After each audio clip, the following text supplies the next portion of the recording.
আচ্ছা, কোনো যদি জনহীন বাড়িতে প্রবেশ করেন, যেখানে বুঝতে পারছেন যে বাড়িতে কোনো মানুষজন নাই, অনেক সময় বিরান বাড়ি, দীর্ঘদিন ধরে বাসা ভাড়া নিতে আমরা যাই, গোটা বিল্ডিং খালি আছে, কোনো লোকজন নেই, আর রুমে রুমে ঢুকছেন, হ্যাঁ, বা ফ্ল্যাটে ফ্ল্যাটে ঢুকছেন, সালাম দেবেন না দিবেন না, এটা একটা মশলা জেনে নেওয়া জরুরি। জি বলেন দেখি।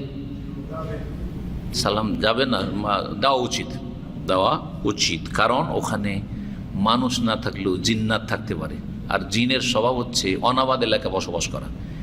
যেই বাসাতে 2-4-6 মাস কোনো মানুষ বসবাস না করবে, সেখানে জিন বসবাসের সম্ভাবনা খুব বেশি।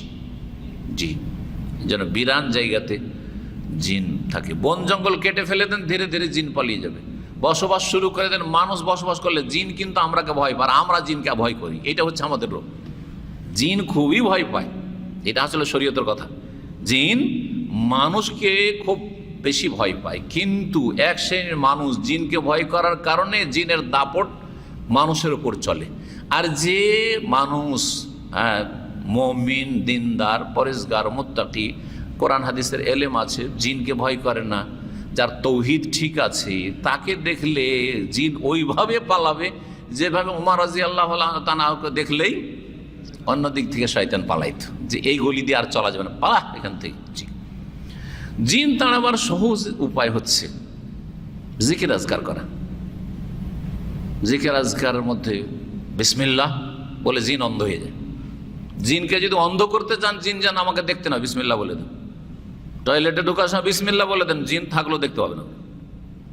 করেন না, করতে হবে, এগুলো করা উচিত। ক্ষতি করতে পারবে না, কারণ অন্ধ হয়ে গেছে, ও দেখতে পায় না তো কিছু। আল্লাহু আকবার বলেন। শুধু আজানের আল্লাহু আকবার শুনলে জিন পালা, এটা তো হাদিস শোনা আছে, এটা আসল নয়। যে কোনো সময় আপনাকে ভয় লাগছে, একা আছেন, আল্লাহু আকবার, এমন চমকে উঠবে জিন যে পালাইতে দিশা পাবে না। এই যে নিউ মুসলিমরা যখন ইসলাম কবুল করে, আল্লাহু আকবার বলারই ফায়দা আছে, কারণ ওর কলবে বাসা করেছিল জিন শয়তানে।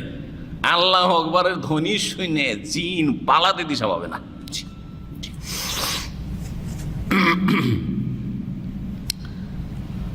তো যে কোনো জায়গায় যদি বাড়িতে কেউ না থাকি, খালি বাড়িতে প্রবেশ করেন, তো এই ক্ষেত্রে সালাম দেবেন। কিন্তু ফোকাহারা বলেছেন, এই ক্ষেত্রে যেহেতু আপনি জানছেন যে কোনো লোকজন নেই, আমি কিন্তু আসসালামু আলাইকুমই বলি।